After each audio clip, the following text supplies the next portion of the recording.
Hello, everyone. My name is Jessica Zarrow, and I am the Marketing and Outreach Coordinator here at Bywater Solutions. Today we have with us Adam Brooks, and he will be speaking to you about an experience he had when he was a library director for a closure that they had at their library. So please help me welcome Adam Brooks. Hi, everyone. As Jesse said, my name is Adam Brooks. I'm the Western U.S. sales consultant for Bywater Solutions. As you can probably guess from the title of my presentation, this year-long library closure was not due to a pandemic, but we did have a library closure, and I'm going to talk a little bit about that today and see if hopefully there'll be some things that you can use during your library closure that's going on right now. So a little bit about me. I worked for over 15 years in public libraries, everything from reference librarian to branch manager to library director at several different libraries. During my career, I migrated 2 different public libraries to Koha, one in South Texas and one in Florida. And then now I have been working with Bywater Solutions for about 3 years doing sales. And this picture is from last year at our staff retreat. And right now I look like I've been living since that staff retreat on a deserted island, so I'm not turning my video on today. So let me go ahead and get into the nuts and bolts of what happened and then tell you a little bit about how we handled our situation. So July 4th weekend, 2013, my family and I were on a long weekend vacation.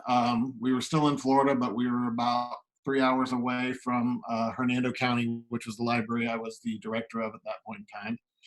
And I woke up on a Saturday morning and I had about 10 voicemails and even more text messages, some of which were from the assistant county administrator. I had a voicemail from the county administrator.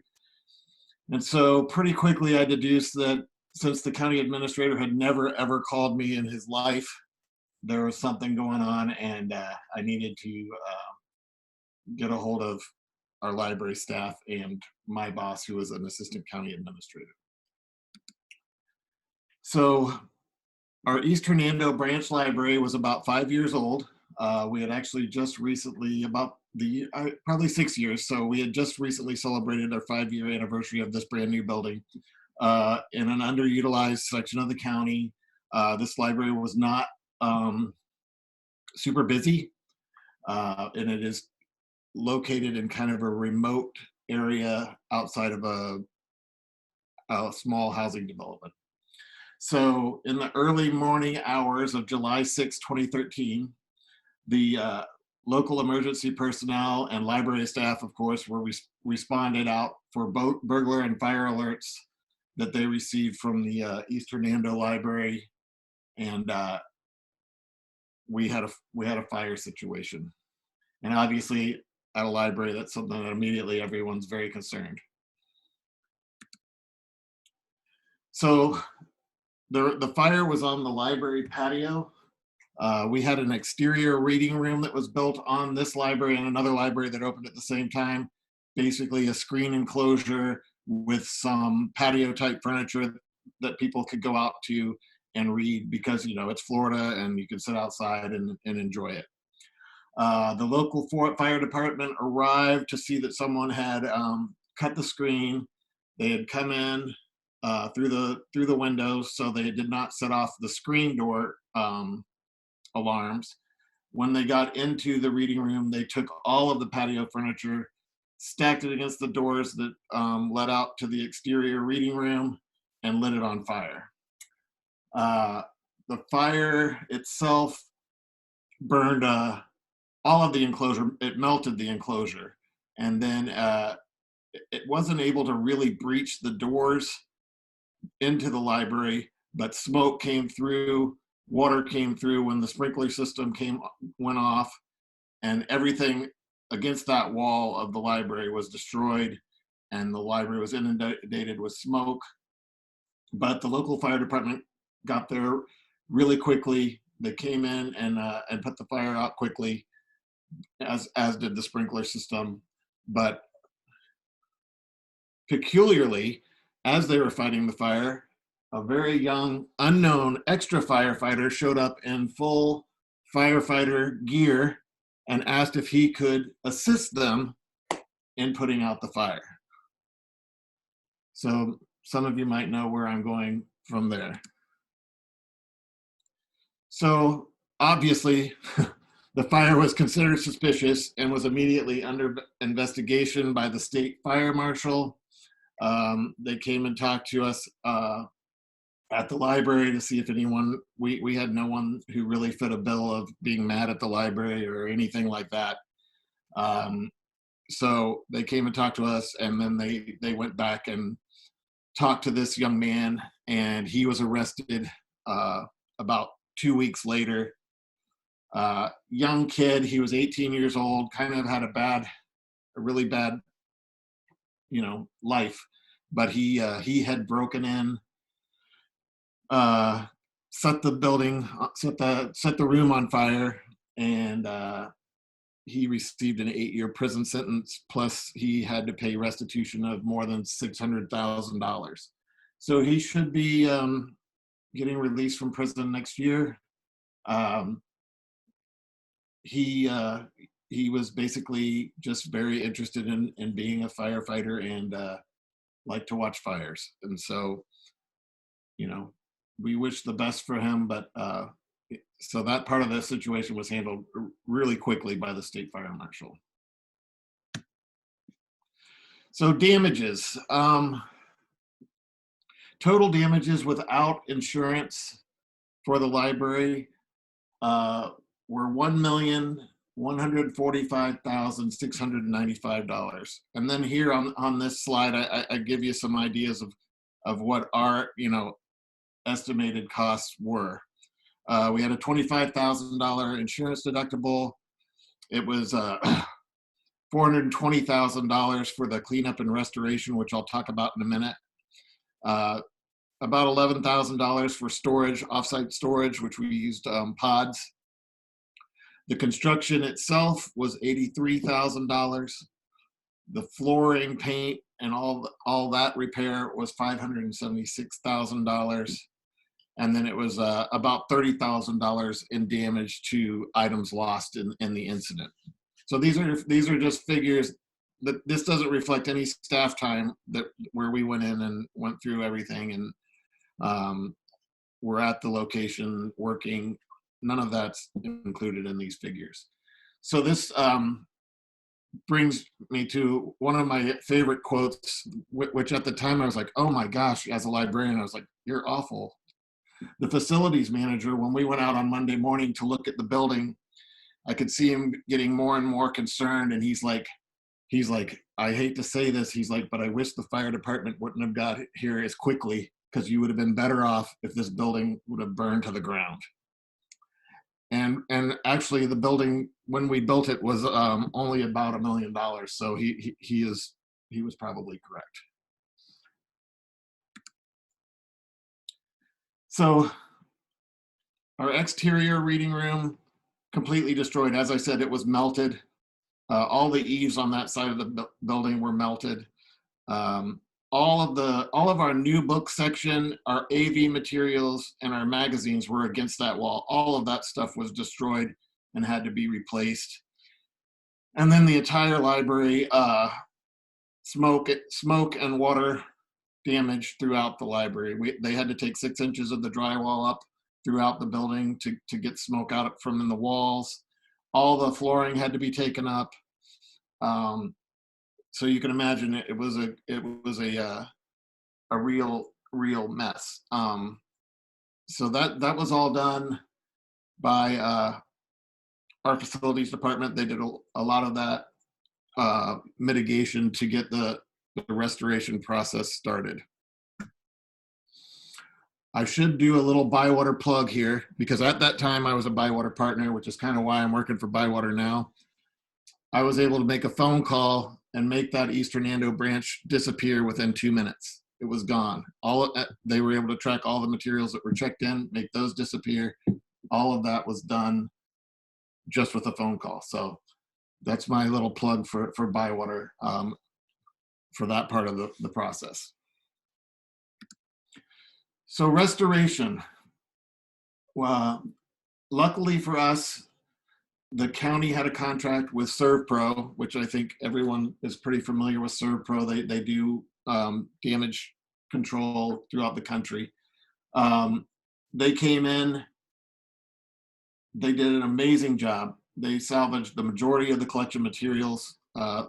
What this entails is ozoning each item, putting it in a sequestered room. Then they have to offsite store all of that stuff.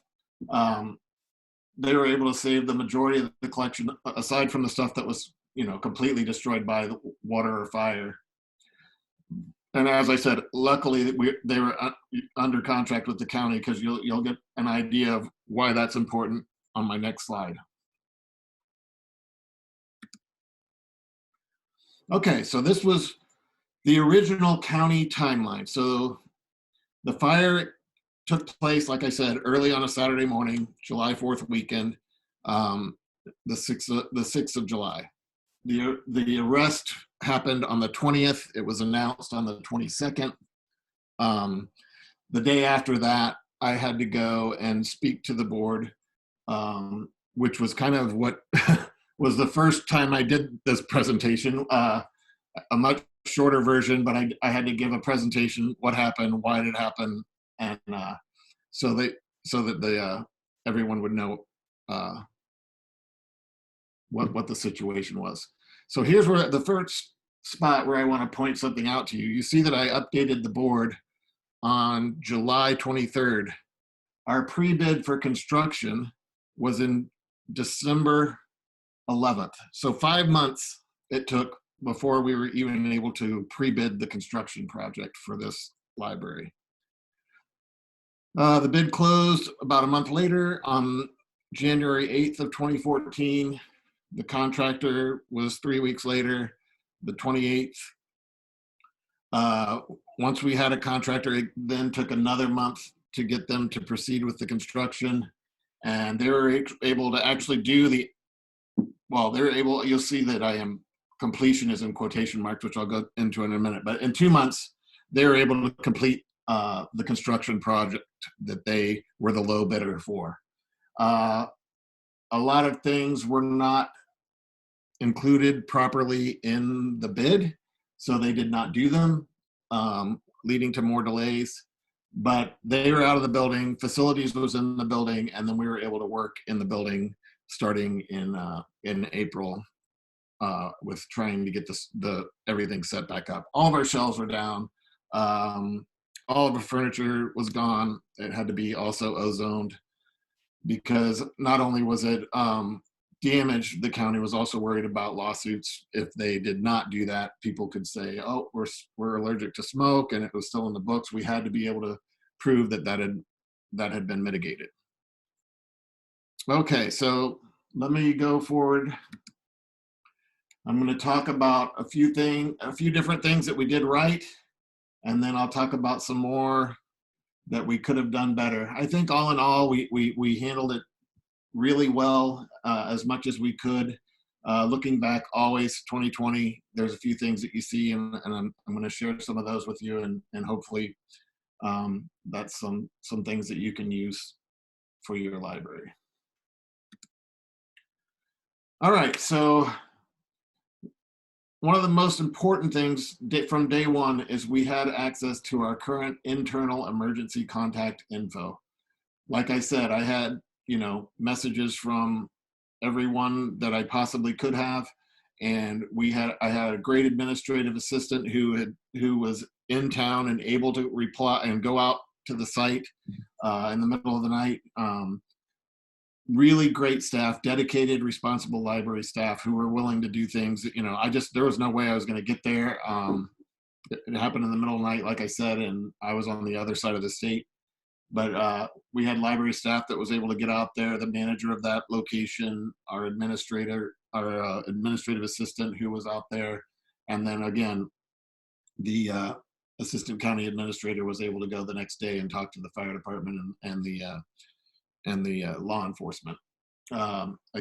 really knowledgeable and professional county staff. Like I mentioned earlier, facilities, we would have been better off if the library had burned to the ground. He was right. But they did a great job. The I can't say enough about ServPro. I mean, responsive, thorough, walked us through everything. Our insurance provider was fantastic. They were on site the that Monday morning, helping us with getting all this stuff done and helping us to decide what we needed to keep, what would be the best route for us to do things. They were excellent. And again, the first responders from the fire department were fantastic. They recognized that something was amiss with the guy. I mean, obviously the furniture piled against the doors, but they were able to kind of identify who set the fire, and the fire could have been way worse. They were out there quickly and handled that situation, really well. So some other things that we did right. Communication between all parties was very good. We had public service announcements, signage, local media coverage to keep everyone informed about what happened and what we were doing. The next one, availability of pre-incident inventory records and pictures. This is something y'all can be doing right now. Update your inventory and make sure you have that information. And photos. Photos were crucial for us as far as like insurance coverage and things like that. We had a lot of that stuff. We had a lot of video, but that's a really important thing that I learned that you can do. Right now is a great time to do it. You don't have people in the library. That's a great thing to keep track of. Another thing is we responded quickly to inquiries from residents and others. Commissioners, when they received inquiries, were really good about getting those people to me or someone in the library to respond quickly. And then finally, we did provide some offsite temporary services in that area to help mitigate, story times and drop boxes and things like that. We did not have a library location at that point in time, but we did do that later, which I'll talk about in a minute. So some of the things that we did wrong, I don't know if I necessarily want to say we did this wrong, but we had some really unforeseen delays. Like I said, taking 6 months to even get the bid out. I to this day don't know why that took so long, but it was out of the library's hands. But I mean, I think that's something that you need to keep in mind. You never know, once it goes to purchasing or it goes to facilities, what else is on their plate. You have to remember that. And I think a lot of people know sometimes libraries get pushed back. So be sure you have that in the back of your head, that there are unforeseen delays. The inconvenience to county residents, that was something that was difficult for those people that did use that library. Like I said, it was not a hugely used library, as it was in a more rural area, but it was an inconvenience for those people that relied on that library facility. We did our best to mitigate that, like I said, with drop boxes, and we did continue story times in that area, but we weren't able to actually have a facility for them to use computers and things until later. I think we could have, and I think this is always the case, we could have increased our communication about the delays, and I think that would have been beneficial to everyone. Like I said, there were some delays that I'm still to this day not sure why they happened, but it would have helped to be able to communicate that a little bit more thoroughly. A more recent inventory recording, like I mentioned, would have been useful. Video, the insurance people said having video is fantastic because then they can see how the building was laid out, what happened. So that was something I did not know. Luckily, we did have it because we had had a grand opening the year before. So that's an opportunity right now for people. If you have a chance, get out a camcorder or your phone or anything and get a copy of what that building looks like right now. And then another one is pre-incident photos. A wider array of pre-incident photos would have been helpful. We didn't have pictures of the reading room that was out there. We just had and all that was left literally was a slab of concrete. So we didn't have any way to tell them, what it looked like, other than letting them look at the other library, which was much larger. But they having those different photos of different angles of the building, things like that, that I honestly never would have thought of. So once we rolled around to, I believe, around March of the following year, uh, the Ridge Manor Community Center, which was a community center out in the area about 3 or 4 miles further out east, and it was a place where they had bingo games and they did movie nights and things like that for the community. They came to me and offered a no-cost lease for designated space to provide temporary library services due to the prolonged delays in reopening. So basically, people were fed up with the county and going to the county and being told that we couldn't afford to open another space. And so they came and offered us a no-cost lease, and we, of course, accepted that from them, and we immediately set up a temporary location there. So that began on March 4th. So almost 8 months after the incident, we were able to open a small library in that location. We had computers for public internet access. We had free Wi-Fi and printing. We were able to put a small collection of new books and other materials for checkout and make it a hold pickup location. We did not have the ability to do the online library card sign up that we do now with Bywater Solutions, but we were able to let people come to that location and sign up and renew their library cards. We also were able to move one of our East Hernando employees to that location full time, so there was an on-site library staff person to help people. And then, like I mentioned, they could pick up from materials on hold. Also, at this time, we had a really good outreach librarian who was able to talk to these people in Ridge Manor and go out there. We were able to capitalize. We were only using a small portion of that building, and we were able to capitalize on the larger portion and start doing some movies and things like that. And we started to really get some traction at that small location, just because of the knowledge of the fire and that we were opening something new to be a temporary location. And so we were able to kind of capitalize on that with some marketing and actually generate some more traffic. So outreach is your friend. And then finally, anytime I give this presentation, I like to try and plug all these people.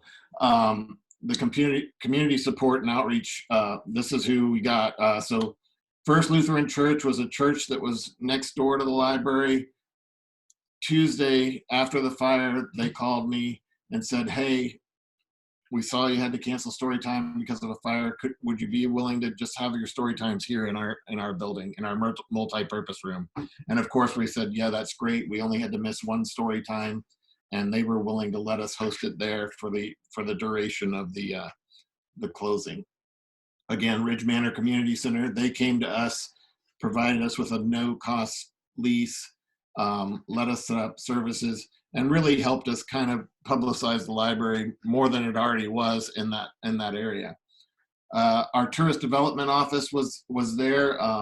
This building is right near I-75, so they had a small office there, and we were able to use that as a drop location for returns and things like that. And then finally, donations. I mean, I think most librarians are amazed by the donations they get on a regular basis, but when they found out that the library, quote unquote, burned down, of course, your vision is all the books are gone. So we had donations that I think our friends in the library probably still have boxes and boxes of, and we were able to use actually quite a lot of that stuff ourselves, and help to restore that collection as much as possible. Uh, I think I need to just reiterate reaching out to those people in the community. You never know who's going to step up. I had never talked to anyone at the First Lutheran Church in Ridge Manor. They just came out of the woodwork, and they still have a really great relationship with the library out there.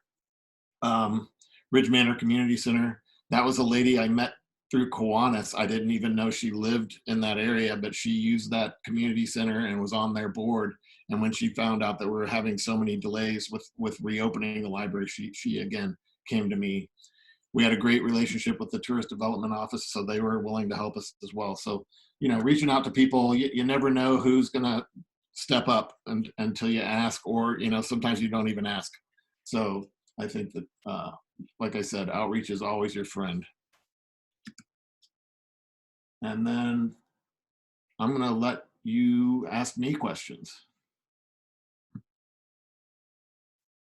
Do we have any questions? Yeah, if there's any questions, please feel free to use our chat box or Q&A. Oh, here we go. We have one question. What concerns did the public bring up? The biggest concerns from the public were the delays. And like I said, they were right. They had every right to be concerned about the delays.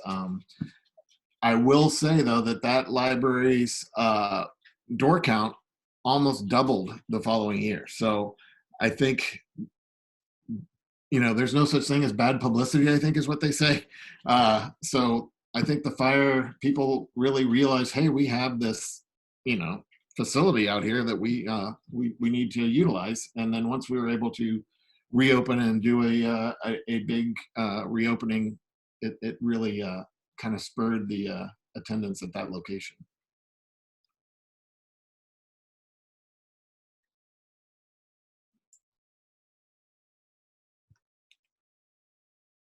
Excellent. Okay, thank you so much. If there's any other questions, please let us know. If not, Adam will be sharing these slides with all attendees and registrants. So if there's something that you have a question about or want to pick his brain about things, feel free to email us, jump on Slack, or of course submit a ticket, and we'd be happy to answer those questions for you. Thanks to everyone out there. Take care of yourselves and stay safe.